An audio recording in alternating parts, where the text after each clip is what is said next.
Mr. President, ladies and gentlemen, honourable members, as always there is good news and there is bad news. The good news is that the Council has managed to set out a clear timetable and that was accepted by the United Kingdom, and hopefully the solution will be found within the timetable. But let us leave Britain to the Brits. My concern is the European Union. The bad news is that the EU still seems to continue pursuing the same policy of deterrence, which roughly speaking consists of two elements. First, to punish the United Kingdom by a no deal, so that no one in the future would dare to follow their footsteps. And secondly, to humiliate the United Kingdom by inducing them to undo the Brexit by organising, for instance, another referendum.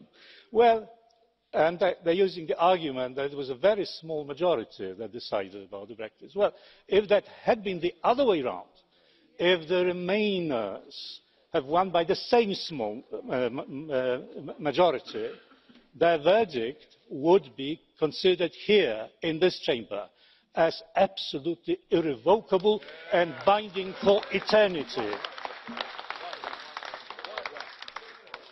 And not to mention the fact that organising referenda until one gets the results one wants is a peculiar contribution of the European Union to the theory and practice of democracy. So this is a foul play. But the bad news is also this tone of self-congratulation which we have heard today. But this is not time for self-congratulation. This is time for self-appraisal. President Juncker, President Tusk, let us admit it, this has been the most crisis-ridden period in the entire history of European integration. And Brexit is one of several crises. And all of you who have taken the major decisions in the European Union are responsible for it. Do not delude yourselves. A great share of responsibility is with you, gentlemen, and ladies too. President Macron recently wrote a letter to everybody in Europe, and he proposed more of the same, that is, more centralisation. And the funny part of it is that he called it European Renaissance.